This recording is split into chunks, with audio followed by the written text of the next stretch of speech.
Hello students, welcome to EPG Pathshala. I am Dr. Renu Tyagi from Department of Anthropology, University of Delhi. Today I will be talking about the module The Himalayas Socio-Biological Aspects, Environment Case Studies under the paper Ecological Anthropology, Cultural and Biological Dimensions. The learning objective of these modules are: number 1, to understand the physiographic division of Himalayas; number 2, to learn the agroecological zones of Himalayas; number 3 is to comprehend the cultural zones of the Himalayas; and in the end to explore the prominent communities of Himalayas and their interaction with the environment. Now let us have a general introduction about the Himalayas. A steeper substantial physiographic landform extending sizably above its surrounding regions, which usually culminated into peak, is referred to as mountain. Mountains are formed through the orogenetic, that is mountain building forces of crumpling of continental plates, where one plate is thrusted upon the other, and through volcanic activities. The youngest fold mountains, the Himalayas, are formed primarily as a consequence to folding and faulting, which resulted on account of convergence of Asian and European continental plates, as shown in figure 1. India is a country of varied geotectonic history and great physiographic divisions. The country has broadly been categorized into the 4 major physiographic divisions. Number 1, the northern mountains. Number 2 is the Great Plains, number 3 is the peninsular uplands, and number 4 is the Indian coast. The northern mountain regions comprise of the Himalayas and its offshoots covering a huge area of about 5 lakh square kilometer. This figure shows the Himalayan orogeny convergence of the Asian and Eurasian plates. Division of the Himalayas need to be understood. Different scholars have put forth different schemes of the division of Himalayas. On the basis of geology and regionalization, there are 2 divisions of the Himalayas. According to the mountain range, they can be trans-Himalayan ranges and there can be Himalayan ranges, which is the main Himalayan mountains, and there can be eastern hill, that is Purvanchal hills. The trans-Himalayas along with the 3 range of the Himalayas have been formed owing to the collision of Indian plates with the Eurasian plates in 4 episodic events. The trans-Himalayas lie in the northernmost area in the country in state of Jammu and Kashmir and partly in Himachal Pradesh, as well as northern extremity of Sikkim, which is an extension of the Tibetan plateau around the Himalayas. Some of the prominent trans-Himalayan ranges are the Karakoram range, Ladakh range, Janskar range and Kailash range. As according to regional division of the Himalayas, the Himalaya is regionally divided into 3 broad groups, that is Western Himalayas, Central Himalayas and Eastern Himalayas. The Western Himalayas is consisted of 2 subsections, that is Kashmir Himalayas and Himachal Himalayas. Similarly, the Central Himalayas also has 2 subsections, that is Kumaun Himalayas and Nepal Himalayas. And the Eastern Himalayan region is subcategorized into the 3 subsections, that is Darjeeling Sikkim Himalayas, Bhutan Himalayas and Arunachal Himalayas. Now let us see the concept of Himalayas versus Himalayas. The word Himalaya is Sanskrit word which means the abode of snow or cold snowy receptacle dwelling. Often the word Himalaya and Himalayas are used interchangeably. Owing to its vast extent, geotectonic diversity and episodic process of formation, the mountain system showcases both homogeneity and appreciable heterogeneity. The mountains are divided into 3 sections geologically, hence the 3 sections, the Himalayan range, Trans-Himalayan range and Eastern Himalayans are together referred to as Himalayas, while the Himalaya refer to the only Himalayan range, which are considered to be main proper Himalayan mountain. The main Himalayan range consists of the 3 divisions, that is Himadri or Inner Great Himalayas, Lesser Himachal or Middle Himalayas, and outer Shivalik or sub-Himalayas, foothills. The Himadris or the Great Himalayas are the northernmost section of the main Himalayan blocks, and in its highest section has an average height of 6,000 meters. This section of the Himalayas serves as the effective barrier for the monsoon wind emanating from the Bay of Bengal, thus serving as the orographic divide. The north of the Himalayas lies the cold arid landscape of the trans-Himalayan world, while the valleys on the southern slopes of the Himadris are verdant green, which showcases the distinct socio-economic personality than that of the trans-Himalayan. With a steeper slope of the south, then north average width of the Himalayas is about 150 kilometers. This section of the Himalayas is most continuous, running from the Indus Gorge near the Nanga Parvat in the west to the valley of the Dihang close to the Namcha Barwa peak in the east. These mountains have a core of granite which is flanked by the metamorphosed sedimentary rocks such as graphite and schists. Figure 2 shows the Himalayas as a orographic barrier. Some of the prominent peaks of the Himadri range of the Himalayas are the Mount Everest in Nepal or China border, Mount Kanchenjunga in Sikkim and Nepal, Mount Nuptse in Nepal, Mount Amadabhan in Nepal, Mount Annapurna in Nepal, Mount Makalo in Nepal, Mount Dhaulagiri in Nepal, Mount Nanda Devi in Uttarakhand, Mount Rio Orgio in Himachal Pradesh, Mount Chombalari in Bhutan, Kangto in Arunachal Pradesh, etc. Mountain passes have always been important.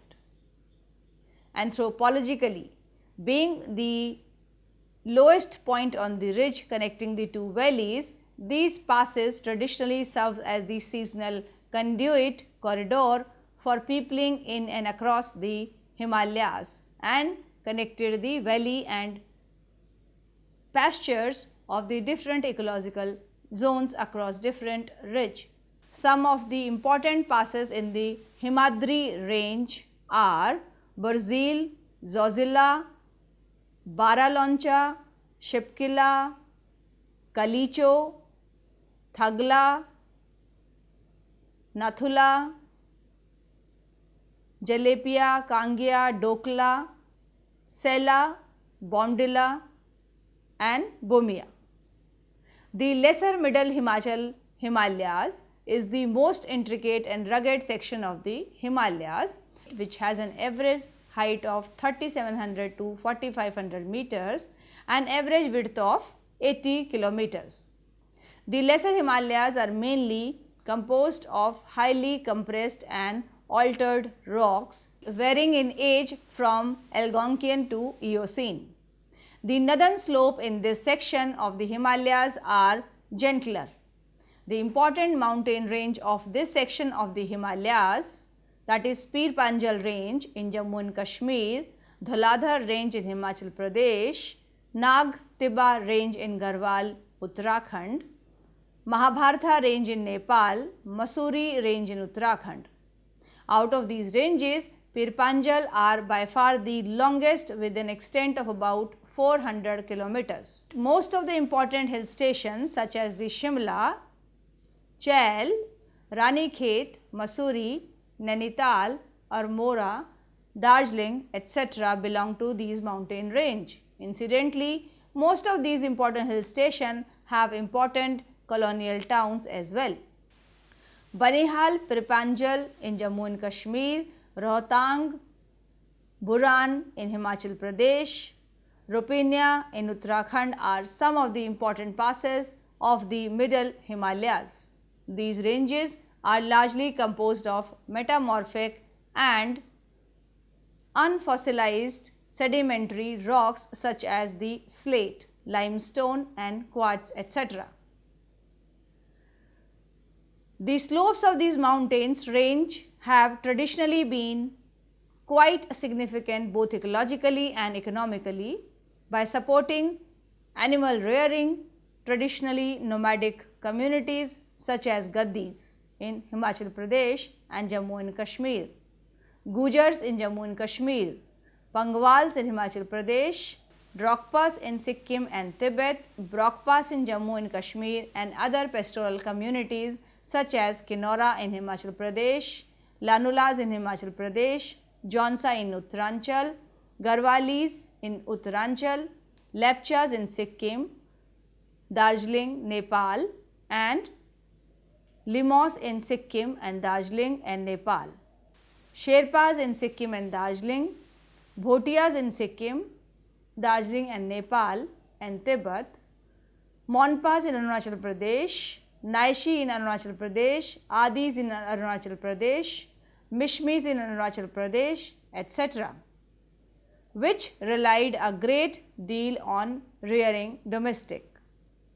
The grasslands in this section has been known as the Murg in Kashmir, Thatch and Kanda in Himachal Pradesh, and Bugyal and Payar in Uttarakhand.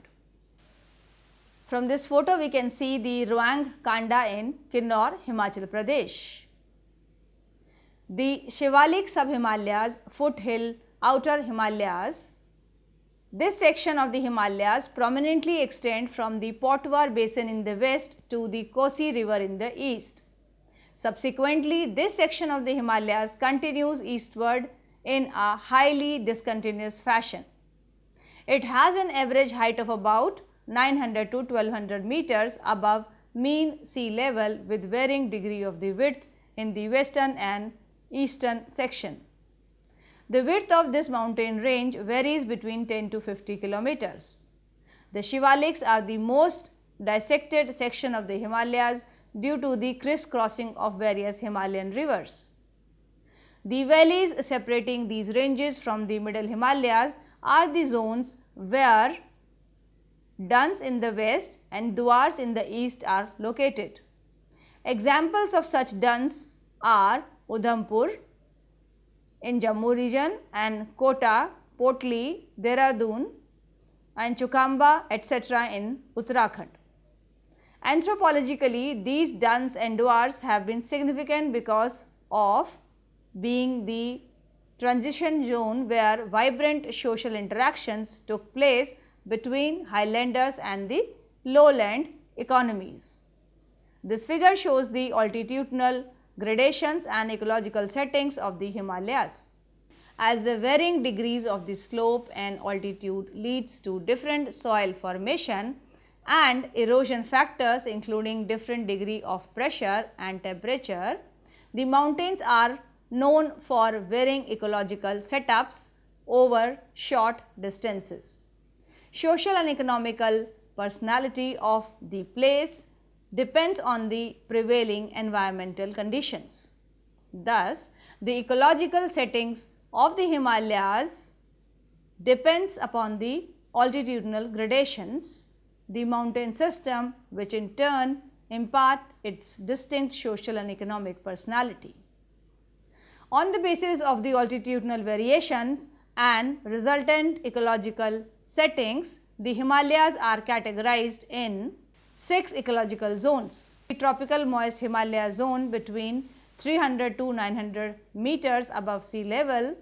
The second is subtropical humid Himalayan zone between 900 to 1500 meters above the mean sea level.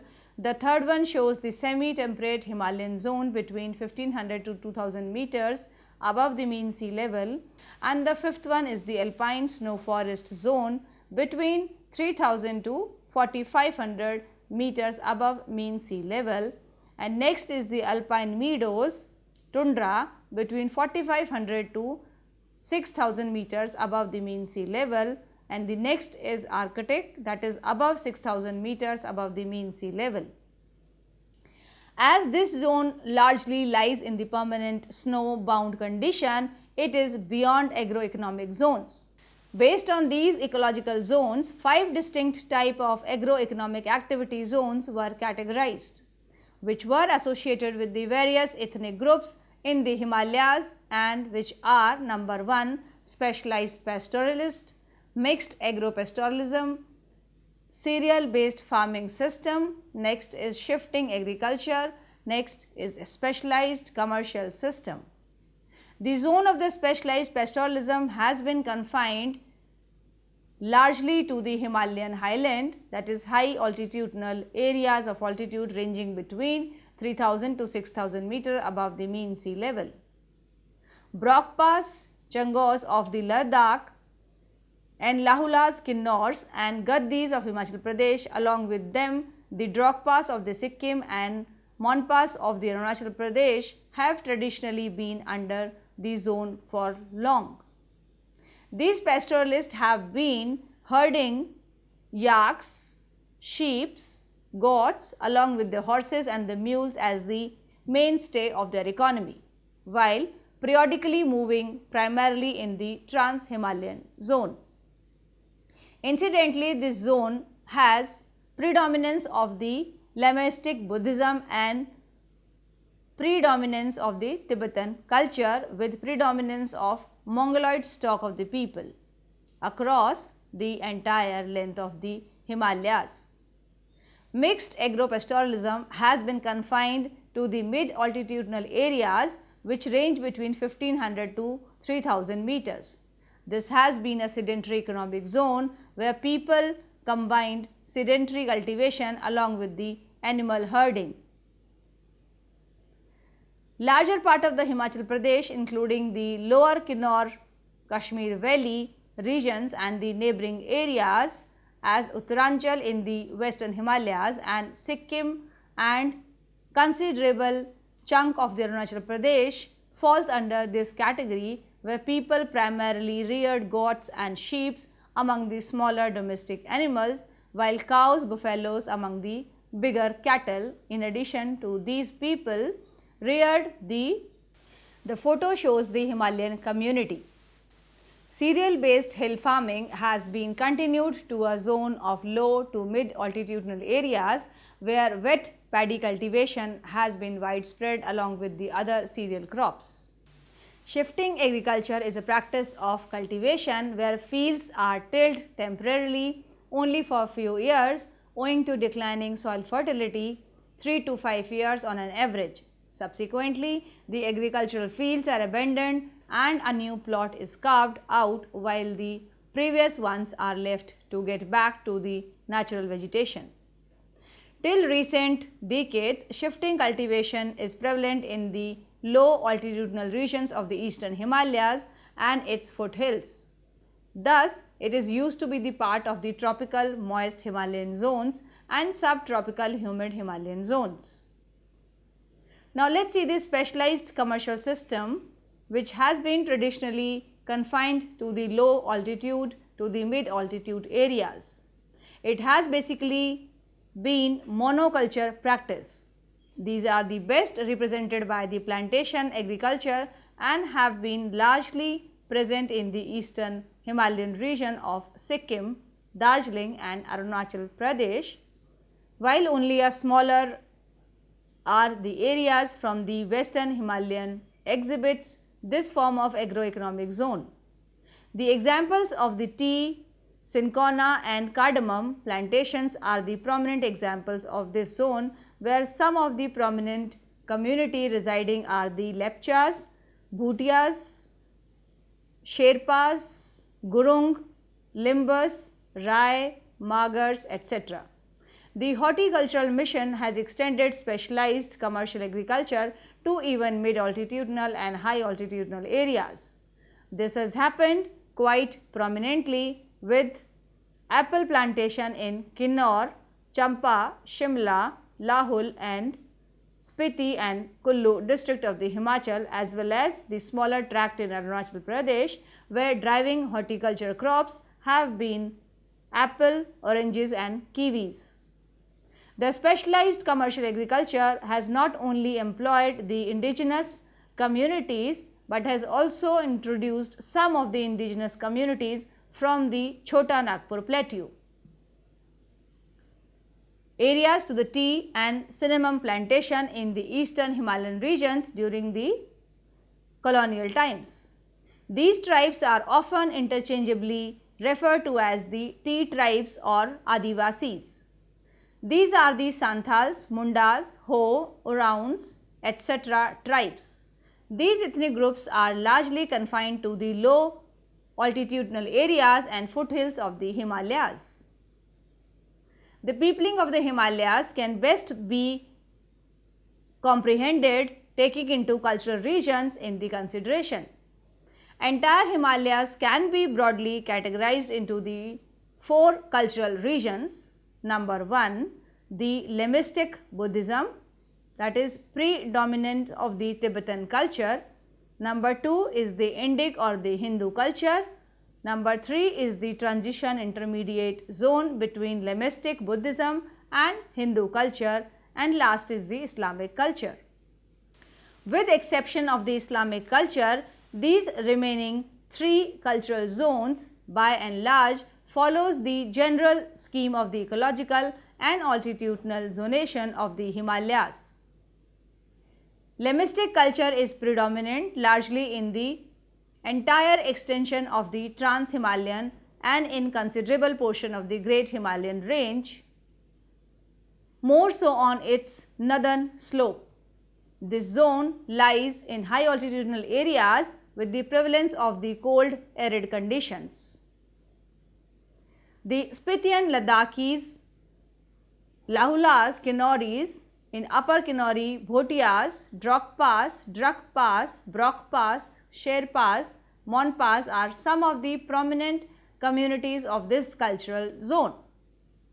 The southern slope of the Great Himalayan range as well as the Pir Panjal, Dholadhar, Mahabharat range etc. lying in the high to mid altitudinal zones.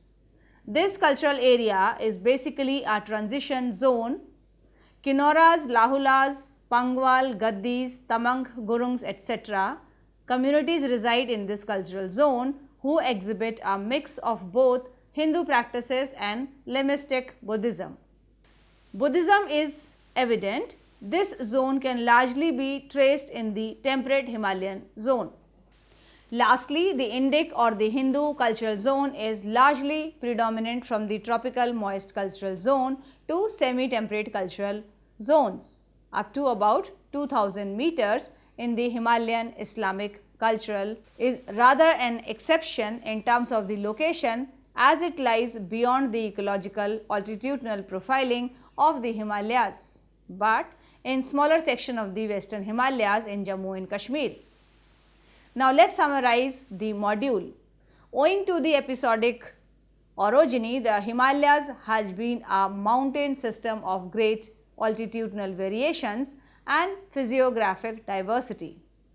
However, rather than being the impenetrable fortress, the Himalayas has always been the zone of the interaction, physiographic, socio-cultural and economic traits. Its progeny from the collision of the Asian and Eurasian plates and subsequent rise made the gateway to Central Asia and beyond. This resulted in the bidirectional movement of the men and material and while imparting it a distinct biocultural identity. Higher altitudinal areas of the Himalayas have traditionally been less pluralistic with the inclination towards being bi-religious. The two religious groups Buddhism and Hinduism often coexist in the juxtaposed manner as they often trace rather similar identities which have their common roots in the indigenous tradition, dress, food, habits, language and ethnicity etc., where environment continues to play the deterministic role. Religion command a greater importance in the Trans-Himalayan and Great Himalayan region like the Ladakh, Lanulas and Soiti, Kinnaur, North Sikkim and Tawang area of the Arunachal Pradesh, where forces of nature play more conspicuous role. Either local deities are trusted to govern the forces of the nature or natural elements are revered as the deities. Almost every festival scheduled according to the climatic pattern and every work of the significance is carried with prior blessings of the local deity. No matter how the modern world perceives the belief system of these mountain people, it cannot be contested that religion has been successfully imparting the confidence in people to venture out far and wide for the existence amid the challenging environmental condition. The economic prosperity and integration with the rest of the country has essentially the hold of the local deities to some extent. Nevertheless, Highlander are still remain the deeply religious and more in sync with their immediate ecological settings than the place of the lower altitude. Thank you.